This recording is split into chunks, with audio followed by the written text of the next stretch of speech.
Hi, welcome to CastAndLoose Living Room. I'm Lynne Rosenberg. I am here with Kathleen Choe.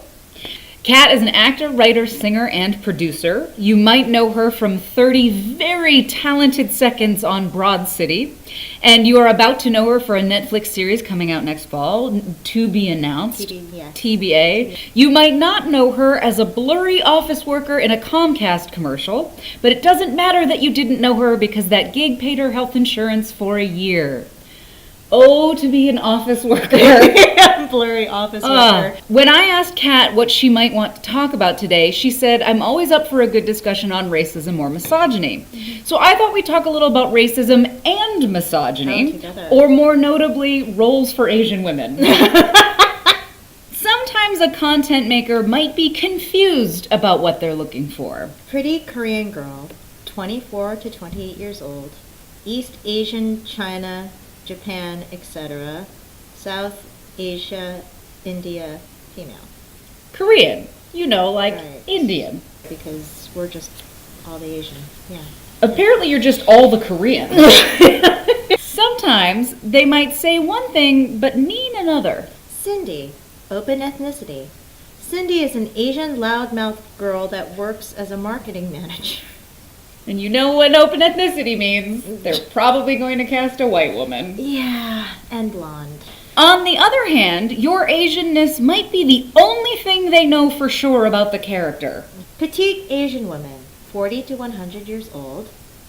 East Asian, China, Japan, etc. Female, petite woman who goes to open house for a different apartment in her building and makes unflattering comments about it.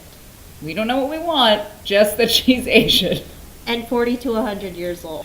Because apparently over 40, it just doesn't matter anymore. No, it doesn't. You're just ancient. Your ovaries don't work. Nope. You're ancient.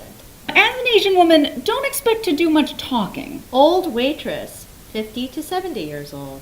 East Asian, China, Japan, etc. Female. They seem to be very fond of the, yes, okay. Yeah. One of 3 waitresses in the restaurant. She serves customers without saying a single word. There is something off about this woman. Though she is physically unremarkable, she invokes in people a curious mixture of fear and fascination. It's interesting you brought up that East Asian, China, Japan, etc. So that I've only started to see appear in the last 2 years maybe, and it's clearly a button that they click that puts it into the breakdown. Right. Just the etc. alone is incredibly offensive. It is. It's like a bundling. East Asian, China, Japan, etc. Okay, so Korea, Vietnam. Yeah, that all of these are just the same. We're just thing. all the same. Fix this, breakdown services. Please. But in general, as this, one of the longest breakdowns I've ever collected will show us. As an Asian woman in the industry, you can expect to play some of the finest, most challenging, nuanced characters the industry has to offer. Korean nail shop owner, East Asian, China, Japan, etc. Pacific Islander, South Asian, India, Southeast Asian, Indonesia, etc. Female Asian / Korean / 40s to 70s / funny / works in nail shop. The scene takes place in a nail shop where our principal comedian goes to get waxed for the first time. When you see her 70s bush, you laugh and call for other coworkers to come see. You bring out all types of tools, gloves, masks, etc. to go to work. You rip the wax off, and our principal comedian passes out. Yamanika enters the room, a Korean lady, 40s, sits next to hot wax boiling in a cauldron. Korean lady signals Yamanika to pull her pants down. Korean lady starts to add ingredients to the cauldron. Korean lady looks at Yamanika's vagina. Korean lady, oh my god, mingling, come here, I got. It ends mid-sentence. Fucking idiots, who writes this shit? I know.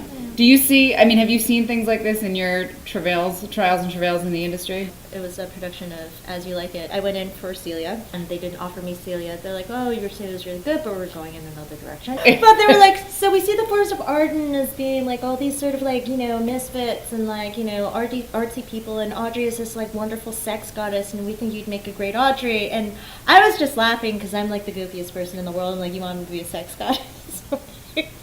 Also, don't refer to your female characters as sex goddesses. So I was just like, and then I didn't notice this until later, but my friend, who was also on the show, he turned to me, he's like, did you notice, like, everyone in Arden is a person of color?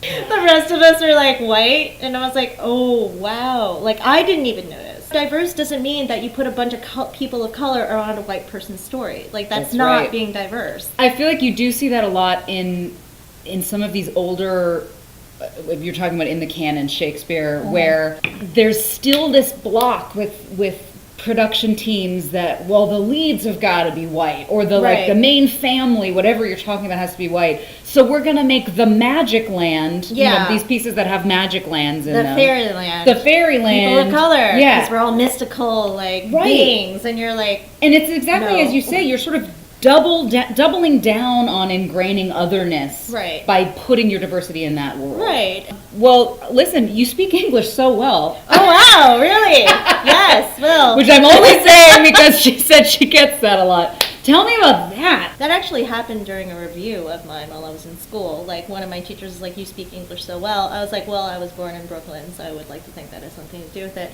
It's always a bit shocking when it happens. I'm like, really? Something you mentioned was issues within the Asian community itself in terms of discrimination, or what do you feel like is happening in the community? There are a lot of conversations I feel like the Asian theater community we're not like ready to have yet. Like, body image is still very much a big thing. It's like a lot of lead roles get cast to these like really petite Asian women, and it's just sort of like, you know, so there's that exists, but we don't really talk about it. There's the fact that, you know, if you're mixed, you get hired, you know, a lot more. I know some people would disagree with me about that. It's a conversation that goes back and forth. Like, people who are mixed-race Asians and, like, people who are not mixed-race Asians, like, we need to have that conversation. And it's like, I've seen it happen on Facebook, but it gets very, very emotional. And people are like, I feel like you're saying that I'm not Asian enough. And, like, some people are like, well, you know, I'm sick of being told that, like, I have to change the way I look, you know, in order to work more. It's like I have to look more Western, which happens a lot in Korea. Like, everyone who works in Korea has had plastic surgery to look more Western. Wow. So that's a big deal. And it's like, that's something that we don't talk about a lot, though. Someone actually went up to, she lost a part to another woman who was mixed. And the reason that they gave her was that the other woman's looks were more accessible. Right. Exactly, but that's a dangerous word, and it's just sort of like, so I look too Asian and she doesn't? Like, what does that mean? Like, these conversations get very emotional, and I don't know when we're going to be able to have it. I've had conversations with, you know, my Hapa friends, and, you know, it took me a while too, like me personally, and just be like, okay, so because I had that experience where it's like your looks are like, this person's looks were more accessible, I was like, I don't understand this. And I will say this because I am not mixed race. Like, I don't get it. So, you know, I'm just trying to understand. The industry wants to designate you as one or the other. And so that is not something that I have ever had to deal with. Like, I fully acknowledge that. It's like, I walk in, people see this, and they're like, you are Asian. Yeah, because I can't be Irish or anything else. Well, and at its root, I think the heartbreak we're all experiencing is that these boxes exist to begin with. Right. That we can't all be just playing human beings. I had a friend of mine just come off a gig, and she was saying, like, the director had said something like, be more like Chinesey or something like that. And she took offense to it, and rightfully so, and she called him out on it, which bravo her. So then they had a conversation where he's like, well, when I said that, you know, the way you can justify it is, you know, the characters, because she didn't want to make the character caricature. He's like, well, the reason why she talks this way is because that's the way she copes in being in this role, giving like some sort of sense to why this woman would act this way and make it real instead of just this caricature. And my friend was like, great, like, you could have just said that. Instead, we've had to make it into this thing. Yeah.